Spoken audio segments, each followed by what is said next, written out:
نستعينه ونستغفره ونؤمن به ونتوكل عليه ونعوذ بالله من شرور أنفسنا ومن سيئات أعمالنا من يهده الله فلا مضل له ومن يضلل فلا هادي له ونشهد أن لا إله إلا الله وحده لا شريك له ونشهد أن محمدًا عبده ورسوله الذي أرسله بالحق بشيرًا ونذيرًا وداعيًا إلى الله بإذنه وسراجًا منيرًا أما بعد فإن خير الحديث كتاب الله وخير الهدي هدي محمد صلى الله عليه وسلم وشر الأمور محدثاتها وكل محدثة بدعة وكل بدعة ضلالة وكل ضلالة في النار. أعوذ بالله السميع العليم من الشيطان الرجيم. بسم الله الرحمن الرحيم. يا أيها الذين آمنوا اتقوا الله حق تقاته ولا تموتن إلا وأنتم مسلمون واعتصموا بحبل الله جميعا ولا تفرقوا واذكروا نعمة الله عليكم إذ كنتم أعداء فألف بين قلوبكم فأصبحتم بنعمته إخوانا وكنتم على شفا حفرة من النار فانقذكم منها كذلك يبين الله لكم آياته لعلكم تهتدون. وقال النبي صلى الله عليه وسلم قال رب اشرح لي صدري ويسر لي أمري واحلل عقدة من لساني يفقهوا قولي رب زدني علما.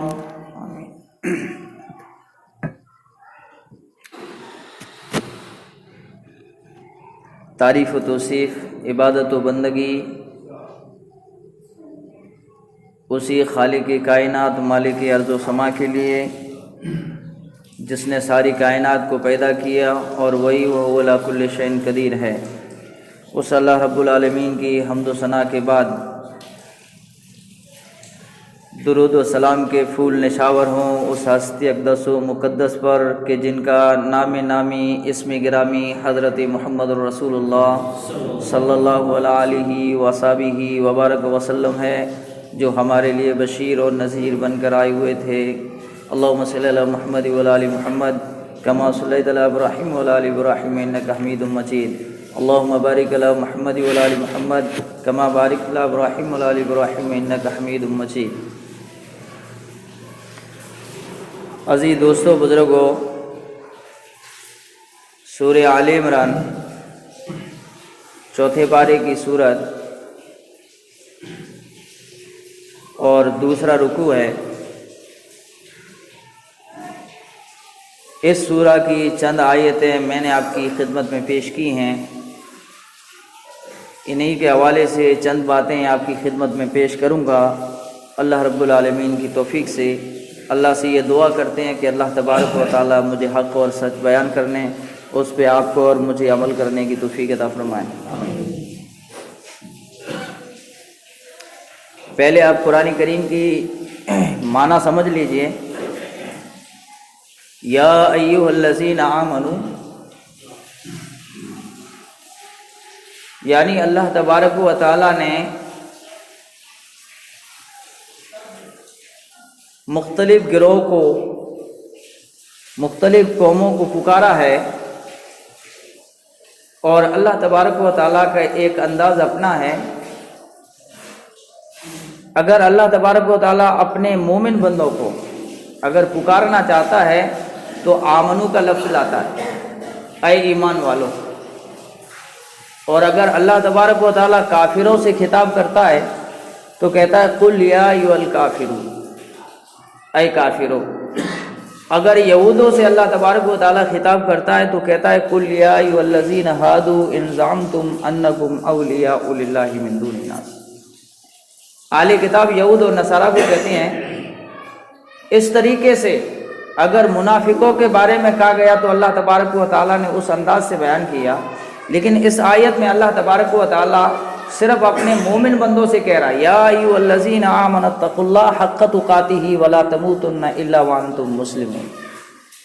اے ایمان والو مجھ سے ڈرو اور اس طرح ڈرو جس طرح ڈرنے کا حق ہے، اور ایسی حالت میں تم نہ مرنا کہ جب موت کا فرشتہ تمہارے پاس آئے تو تم کفر میں ہو، شرک میں ہو، مطلب تم مومن اور مسلمان نہ ہو، ایسی حالت میں نہ مرنا۔ اور ایک اللہ کی رسی کو مضبوطی سے پکڑ لو، اور وہ رسی کیا ہے؟ وہ اللہ کا قرآن ہے، اس کو مضبوطی سے پکڑ لو۔ واعتصموا بحبل اللہ جمیعا، اور فرقوں میں نہ بنو، ٹولی نہ بناؤ، الگ الگ نہ پھرو، الگ الگ نہ رہو، الگ الگ ٹولے اور فرقے نہ کرو۔ فلا تفشلوا وتذهبوا ريحكم، اگر ایسا کرو گے تم کمزور پڑ جاؤ گے، تمہاری ہوا اکھڑ جائے گی، دشمن تم پہ قابو پا لے گا۔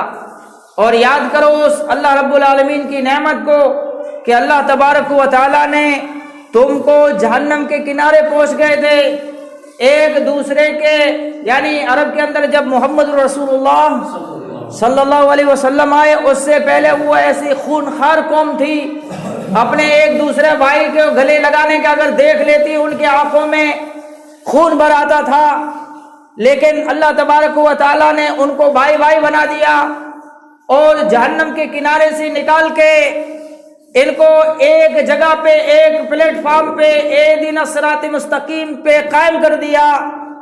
اس اللہ تبارک و تعالیٰ سے ڈرو اور اس اللہ تبارک و تعالیٰ کی نعمت کو یاد کرو۔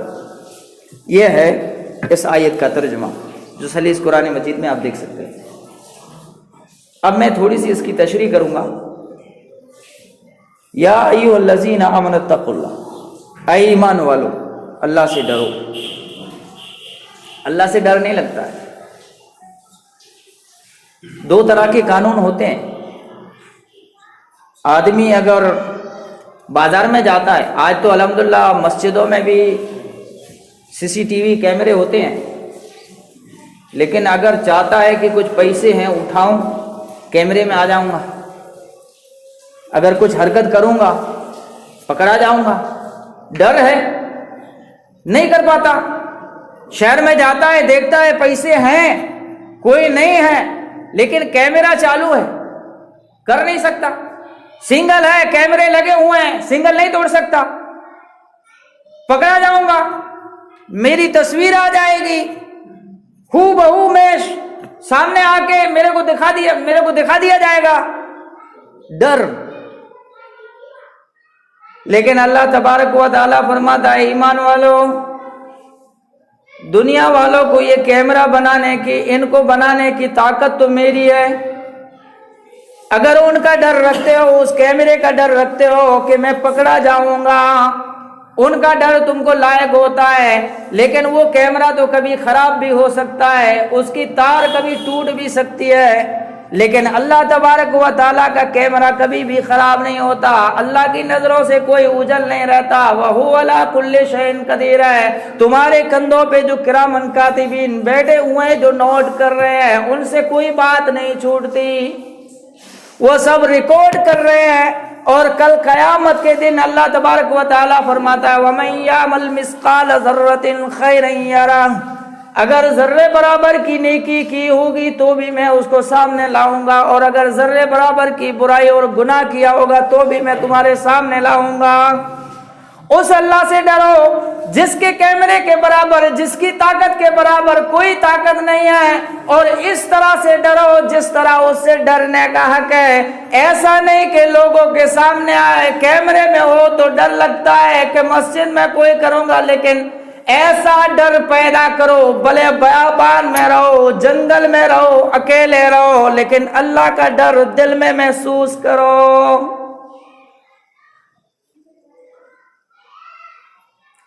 حضرت عمر رضی اللہ تعالیٰ عنہ گزرے، ایک بکریاں چرا رہا تھا، اس سے پوچھتے ہیں بھائی صاحب ایک بکری میرے کو چاہیے، میں آپ کو قیمت دے دیتا ہوں، میرے کو دے دیجئے۔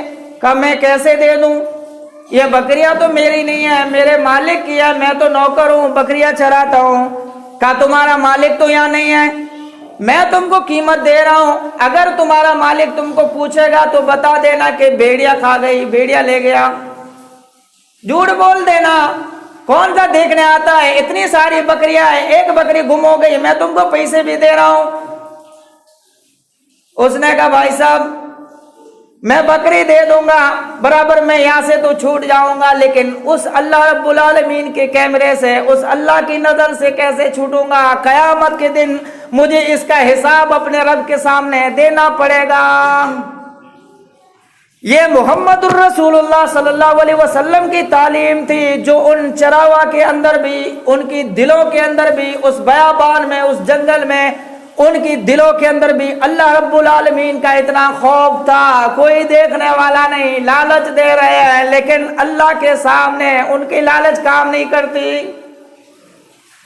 آج وہ ڈر نکل چکا ہے، آج وہ خوف نکل چکا ہے، اسی لیے تو ہم ذلیل ہیں، اسی لیے ہم رسوا ہیں، اسی لیے ہماری تباہی ہے، اسی لیے ہماری مسجدیں خالی نظر آتی ہیں۔ اللہ رب العالمین کا خوف نکل گیا، دنیا کا خوف کر لیا، کیمرے کا خوف کر لیا۔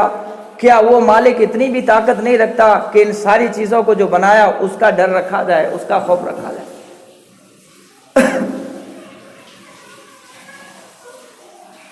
وَلَا تَمُوتُنَّ إِلَّا وَأَنْتُمْ مُسْلِمُونَ، اور ایسی حالت میں نہ مرنا کہ تم کفر میں ہو۔ اللہ سے پناہ مانگو۔ آج ہمارے، میں یا آپ، ہماری برادری میں اگر دیکھا جائے تو حالتیں ایسی ہیں کہ ہم صبح کو اگر مومن اور مسلمان ہیں، شام کو کافر بن جاتے ہیں۔ ایسے ایسے اپنی زبان سے، اپنے ہاتھ سے، اپنے کام میں ایسے گناہ کر لیتے ہیں جس کی وجہ سے اگر اس حال میں موت آ گئی اور توبہ نہ کی تو اللہ تبارک و تعالیٰ کو کیا جواب دو گے؟ پھر تو زندگی نہیں ملے گی، پھر تو دوسری بار موت نہیں آئے گی، تو کیا کرو گے؟ اسی لیے اللہ تبارک و تعالیٰ سب سے پہلے خبردار کر رہا ہے کہ یہ زندگی الذی خلق الموت والحیات، میں نے جو دی ہے زندگی، یہ اس میں پوری کر لو، تیاری کر لو تاکہ آخرت میں دقت نہ ہو، پریشانی نہ ہو۔ وَاعْتَصِمُوا بِحَبْلِ اللَّهِ جَمِيعًا، اور تم سب مل کر ایک اللہ کی رسی کو مضبوطی سے پکڑ لو۔ اب بات آئی ہے تو میں بتا دیتا ہوں، اللہ تبارک و تعالیٰ نے کیا کہا؟ سورہ آل عمران 4 پارہ 2 رکوع کھول کے دیکھیے۔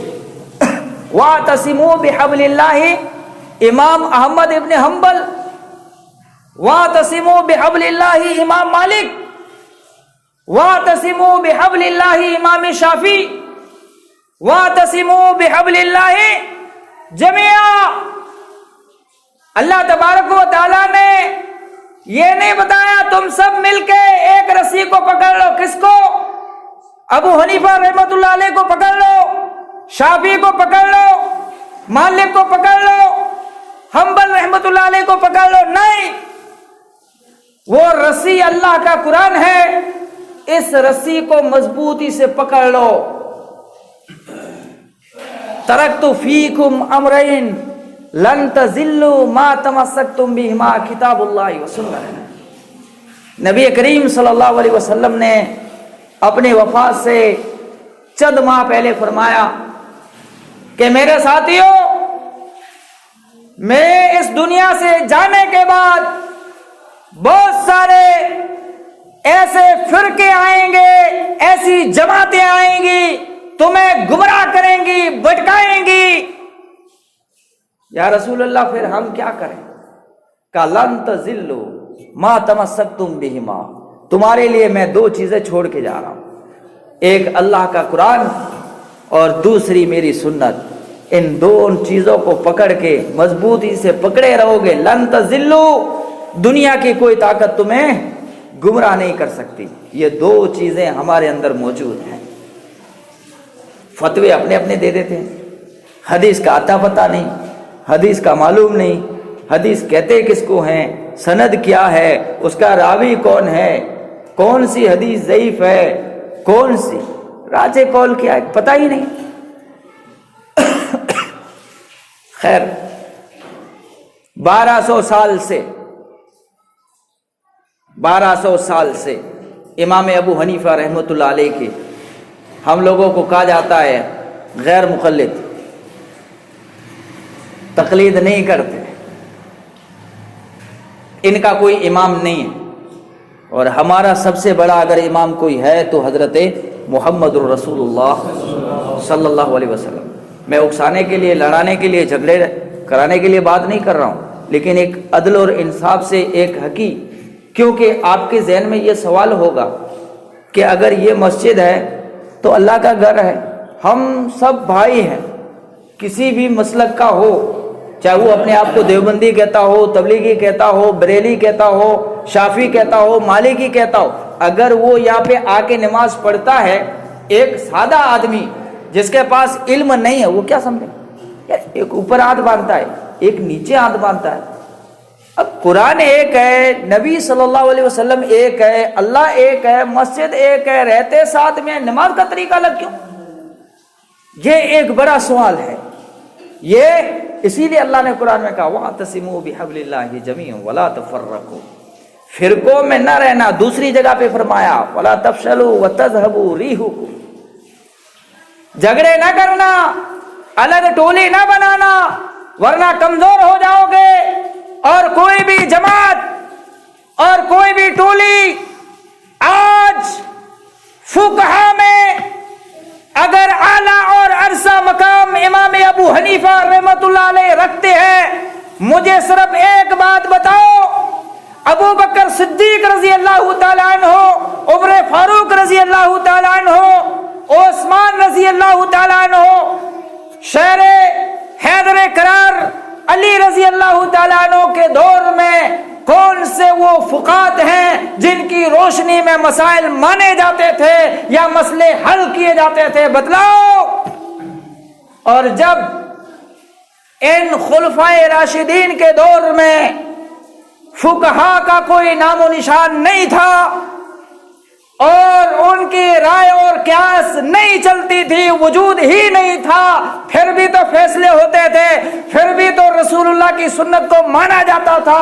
تو اگر آج کوئی سادہ شخص صدیق و ابو بکر و عمر و عثمان و علی کی اگر سنت کو اپنا لے تو کیا وہ جنت میں نہیں جا سکتا؟ ایک سادہ سوال. میری بات سمجھ میں آ رہی ہے؟ دل کی گہرائی سے سوچو, کیا ہم اتنا ایمان لے آئے تو کیا ہم جنت میں نہیں جا سکتے؟ پھر کون سے فقہاء کی, کون سے ایسے وجود کی یا وسیلے کی یا ایسے راستے کی ضرورت ہے جس کے بغیر ہم جنت میں نہیں جا سکتے؟ صحابہ کے تو دور میں کبھی ہم نے نہیں پڑھا, کبھی ہم نے نہیں دیکھا. 80 سال کے بعد جو آدمی آیا, امام ابو حنیفہ رحمۃ اللہ علیہ کے بارے میں ایک آدمی نے کہا کہ امام صاحب میری ایک بکری چوری ہو گئی. تو امام صاحب نے جو بکری چراتا تھا, جو ماہر تھا, اس سے پوچھا ایک بکری کتنے سال تک زندہ رہتی ہے؟ نے کہا کم سے کم ایک بکری کی عمر 10 سال تک رہتی ہے.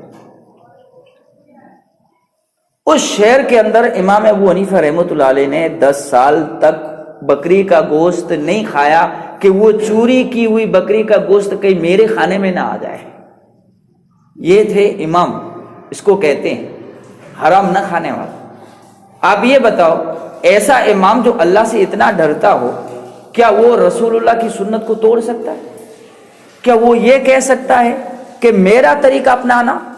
امام شافعی, امام مالک, امام احمد بن حنبل نے صاف کر دیا اذا سال حدیث فہو مذہبی, اگر رسول اللہ کی صحیح حدیث آ جائے تو میری بات کو چھوڑ دینا, پھر میری بات کی کی کوئی بھی گریڈی کوئی بھی ویلیو نہیں ہے، اور اگر بات چلے گی تو صرف اس رب العالمین جس نے حضرت محمد الرسول اللہ کو سب سے بڑا بنا کے بھیجا، وہ رفعنا لک ذکرک، اگر بات چلے گی تو اطیعوا اللہ و اطیعوا الرسول، حضرت محمد الرسول اللہ صلی اللہ علیہ وسلم کی چلے گی۔ یہاں پہ مسئلہ کلیئر ہو جاتا ہے۔ اب آپ ہی بتاؤ کون سی نماز صحیح ہے، کون سا طریقہ صحیح ہے، کس کا طریقہ صحیح ہے؟ کل آپ لوگ ان کا دامن پکڑ کے آنا، ہم حضرت محمد الرسول اللہ صلی اللہ علیہ وسلم کا دامن پکڑ کے آنا، مسئلہ خلاص ہوتا ہے۔ اس میں لڑنے کی جھگڑنے کی کیا بات ہے؟ اپنے گھر کی باتیں بیٹھ کے حل کر سکتے ہیں۔ اچھالنے سے، نفرت کرنے سے، مسجدیں بند کرنے سے، ایک دوسرے کو تانا دینے سے مسئلے حل نہیں ہوتے۔ اور ایک بات یاد رکھو، اس میں سے دین نہیں ہوتا، محبت نہیں ہوتی، یہ حسد، یہ فرقے گمراہ کر دیتے ہیں، لڑائی اور جھگڑا میں مبتلا کر کے ہم کو کمزور کر دیتے ہیں، جیسے آج ہم کمزور ہیں۔ اگر کوئی یہ کہتا ہے کہ بھائی یہ تو سنیوں کا مسئلہ ہے، یہ اہل حدیثوں کا مسئلہ ہے، یہ تبلیغوں کا مسئلہ ہے، یہ دیوبندیوں کا مسئلہ ہے، ہٹاؤ، پھر کیوں کہتے ہو لا الہ الا اللہ محمد الرسول اللہ؟ پھر کیوں کہتے ہو؟ کلمہ تو اس نبی کا پڑھتے ہو، مسجد کا نام بھی تو اب مسجد غوثیہ، نام بھی مسجد کا محمدیہ نہیں رکھ پائے۔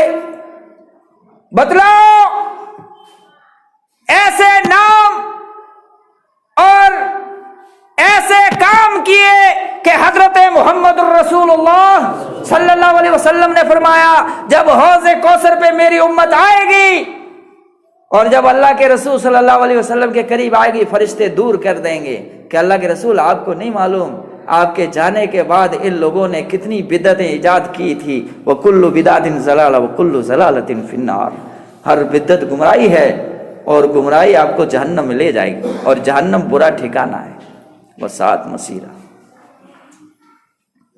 اسی لیے ہم نے اگر نام بھی رکھا تو مسجد محمدیہ، اگر ہم نے اپنے سینے میں کسی کی محبت بسائی تو حضرت محمد الرسول اللہ صلی اللہ علیہ وسلم، اگر کسی کی بات کو حجت اور اہمیت اور مقام اور عزت دی تو حضرت محمد الرسول اللہ صلی اللہ علیہ وسلم۔ ہم نے کہا سب ہماری سر آنکھوں پہ سب سے ہم پیار کرتے ہیں، لیکن حضرت محمد الرسول اللہ صلی اللہ علیہ وسلم کے بعد اور ان سے نیچے ان سے اوپر نہیں، اگر اس کائنات میں اللہ کے بعد سب سے زیادہ اگر کسی کا مقام ہے تو وہ ایک ہی شخصیت ہے، اور اس کا نام ہے حضرت محمد الرسول اللہ صلی اللہ علیہ وسلم۔ وہ ہے ایک عورت نے چوری کی، چوری حدیث میں آیا، پیسے والی تھی، بڑے خاندان کی تھی، اللہ کے رسول صلی اللہ علیہ وسلم کی خدمت میں، تو اسامہ بن زید آئے، کہا اللہ کے رسول بڑے خاندان کی، ہاتھ نہ کاٹا جائے، ہاتھ نہ کاٹا جائے، پیسے والی ہے، بے عزتی ہوگی، کم سے کم غلطی ہو گئی، کہ ان فاطمہ بنت، اللہ کے حدود میں آپ سفارش کرنے آئے ہو، وہ بھی محمد الرسول اللہ کے سامنے۔ اللہ کی قسم اگر اس جگہ پہ میری اپنی بیٹی حضرت فاطمہ ہوتی تو آسمان دیکھتا، زمین دیکھتی کہ محمد الرسول اللہ صلی اللہ علیہ وسلم چوری کرنے پہ ان کا بھی ہاتھ کاٹ دیتا۔ ایسا عدل اور انصاف کرنے والا آدمی آپ کو کہیں ملا؟ نہیں، وہ ایک ہے اور اس کا نام ہے حضرت محمد الرسول اللہ صلی اللہ علیہ وسلم۔ وَاعْتَصِمُوا بِحَبْلِ اللَّهِ جَمِيعًا وَلَا تَفَرَّقُوا تَرَكْتُ فِيكُمْ أَمْرَيْنِ لَن تَضِلُّوا مَا تَمَسَّكْتُمْ بِهِمَا کتاب اللہ و سنت۔ میں دو چیزیں چھوڑ کے جا رہا ہوں۔ اللہ کے رسول نے یہ فرمایا کہ میرے بعد 30 جھوٹے رسول پیدا ہوں گے۔ ایک مرزائیت کا دور ہے، قادیانی کا، آپ کے اس علاقے میں بھی بہت زیادہ ہے، اپنے آپ کو مرزائی کہتے ہیں، اور یہ میں آج آپ کو بتا دیتا ہوں کہ ہم ان